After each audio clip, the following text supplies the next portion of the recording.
एक अशी गोष्ट जी आपल्या आजूबाजूला घडते, पण आपण डोळे झाकतो. ज्या स्त्रीला आई होता येत नाही, तिला हा समाज एकच नाव देतो, वांजोटी. हा शब्द किती छोटा वाटतो ना, पण ज्या बाईच्या अंगावर हा शिक्का मारला जातो, तिचं अख्खं आयुष्य त्यात होरपळून निघतं. आजची गोष्ट आहे सुमित्राची, एका घराची, एका कुटुंबाची आणि एका बाईच्या मातृत्वाच्या वेदनेची.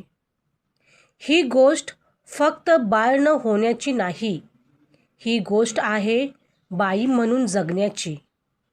आज मी तुम्हाला एका अशा स्त्रीची गोष्ट सांगणार आहे, जी आपल्या सगळ्यांच्याच आजूबाजूला आहे. कदाचित आपल्या शेजारी, कदाचित तुमच्या नात्यात. जिला देवाने सगळं दिलंय, रूप, गुण, संसार. पण एकच गोष्ट दिली नाही, आई होण्याचं सुख. आणि आपला समाज तिच्या याच अपूर्णतेला एक नाव देतो, एक शिवी देतो, वांजोटी. ज्या स्त्रीला आई होता येत नाही, हा शब्द किती छोटा वाटतो ना, पण ज्या बाईच्या अंगावर हा शिक्का मारला जातो, तिचं अख्खं आयुष्य त्यात होरपळून निघतं. हा एक शब्द एका बाईचं अख्खं आयुष्य कसं उद्ध्वस्त करतो, तिचा आत्मविश्वास कसा मारून टाकतो आणि तरीही ती पुन्हा कशी उभी राहते, याची ही गोष्ट आहे.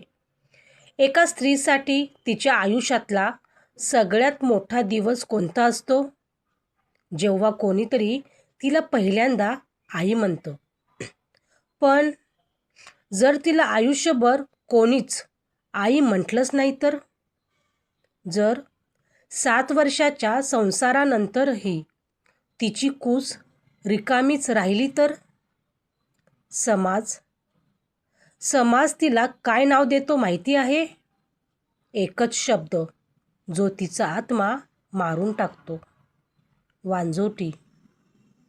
आज मी तुम्हाला सुमित्राची गोष्ट सांगणार आहे. एक अशी गोष्ट जिच्या शेवटच्या 5 मिनिटं ऐकून तुमच्या डोळ्यात पाणी येईल आणि तुम्हाला तुमच्या आजूबाजूच्या हजारो सुमित्रांची आठवण येईल. ही गोष्ट अर्ध्यावर सोडू नका, कारण सुमित्राने शेवटी जो निर्णय घेतला, त्याने अख्ख्या गावाची तोंडं बंद झाली. तो निर्णय काय होता, हे तुम्हाला शेवटच्या भागात कळेल. चला आपल्या कथेला सुरुवात करूया.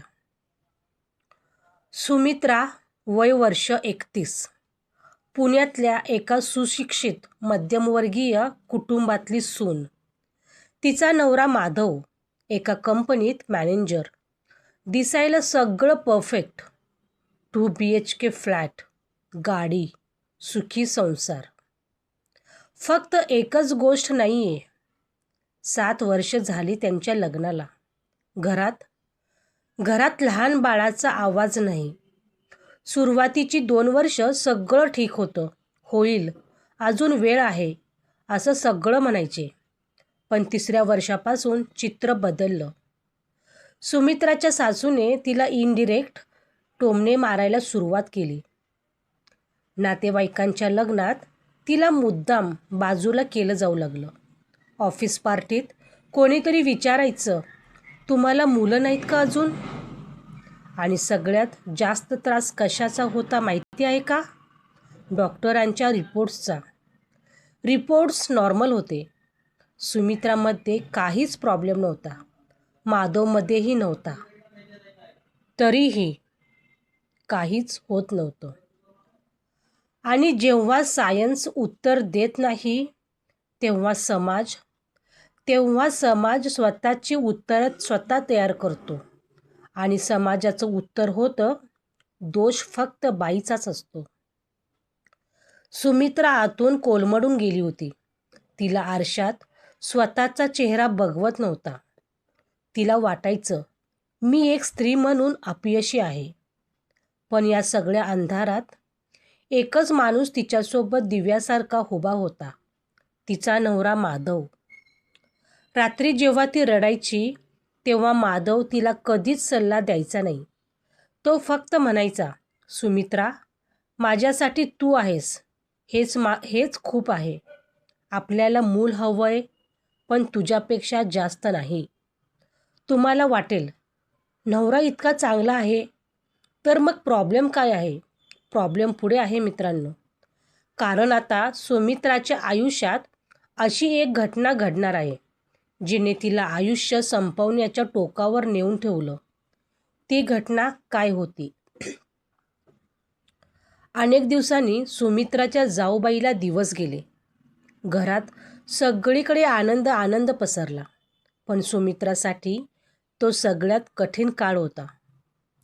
बारशाच्या दिवशी सुमित्रा बाळाला उचलणार इतक्यात तिची सासू तिच्या हातातून बाळ काढून घेते आणि मोठ्याने म्हणते, तू नको घेऊस. वांजोटीची नजर लागते बाळाला. सगळ्या पाहुण्यांसमोर, 50 लोकांसमोर सुमित्राचा अपमान झाला. ती तिथून उठली आणि थेट टेरेसवर गेली. तिथे उभी असताना तिच्या मनात एकच विचार आला, या सगळ्यांपेक्षा संपून जाणं सोपं आहे. त्याचवेळी माधव धावत तिथे आला. त्याने तिला मिठी मारली आणि तो पहिल्यांदा घाय मोकलून रडला. तो म्हणाला, तू माझी बायको आहेस, माझं सर्वस्व आहेस. तू गेलीस तर मी जगू शकणार नाही आणि या जगासाठी नाही, आपल्यासाठी जगूया. त्या रात्री दोघांनी एक मोठा निर्णय घेतला. डॉक्टर, बाबा, बुवा सगळं बंद. आता फक्त स्वतःसाठी जगायचं. दुसऱ्या दिवशी सुमित्रा एकटीच घराबाहेर पडली. ती एका अनाथ आश्रमात गेली. तिथे तिने पाहिलं 15 लहान मुलं, ज्यांना जन्म देणारी आई तिथे नाही, पण आईची गरज त्या लहानग्यांना आहे.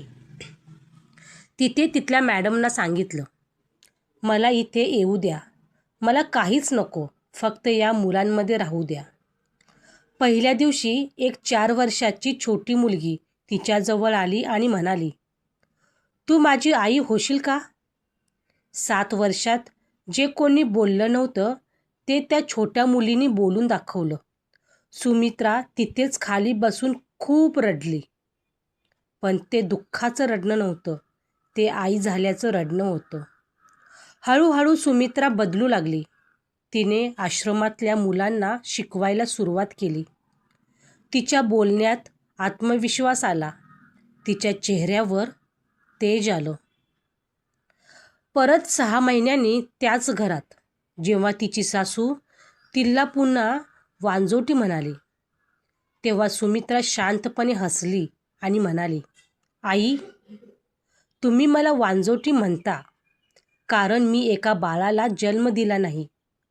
पण आई, आज 15 मुलं मला आई म्हणतात. जन्म देणं सोपं आहे, पण आई होणं खूप कठीण आहे. आणि मी आई झाली आहे. मी अपूर्ण नाही, मी पूर्ण आहे. त्या दिवशी तिची सासू पहिल्यांदा काहीच बोलू शकली नाही. माधवने उठून जोराने टाळ्या वाजवल्या. सुमित्राने सिद्ध केलं, मातृत्व पोटातून नाही, मनातून जन्म घेतो. ही गोष्ट फक्त सुमित्राची नाही, ही गोष्ट आपल्या समाजातल्या त्या प्रत्येक स्त्रीची आहे, जी मूल न होण्याच्या वेदनेतून जाते. मित्रांनो, जर तुमच्या घरात, नात्यात अशी कोणी असेल तर तिला कधीच वांजोटी म्हणून हिणवू नका. तिला आधार द्या, कारण ती बाई आधीच स्वतःशी लढत असते. तुम्हाला आजची ही कथा कशी वाटली कमेंटमध्ये नक्की सांगा.